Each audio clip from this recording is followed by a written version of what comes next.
আমাদের গোসল করা শেষ হলো এই মাত্র। অসীম গামছা ধুইতেছে। আমরা সবাই গোল এখানেই এখন গোল করে খাইতে যাব। দেখুন ওই যে রাস্তা, ট্রেনের রাস্তা দেখছেন, একটা ট্রেন আসতেছে, এখনো আসে নাই, সামনে ট্রেনটা আসতেছে দেখতে পাচ্ছেন ভাইয়া। ওই যে ট্রেন আসতেছে দেখছেন, ওই ট্রেনটা যাইতেছে। দেখা হ্যাঁ, দেখছেন ট্রেন যাইতেছে ভাই না। হায় হায় বিশাল ট্রেন। দেখলে আর চলবে না, এসে আপনারা থাকতে পারবেন না। খুব মজার একটা জায়গা হয়ে গেছে, অনেক ভালো লাগলো আজকের দিনটা। ট্রেনটা চলে গেল, আমরা এখন সলবের দিকে যাবো। এরপরে আরেকটা ট্রেন আসবে, সেটাতে আমরা উঠবো, উঠলো আবার যাব।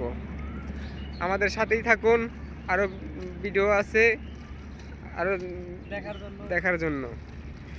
আচ্ছা।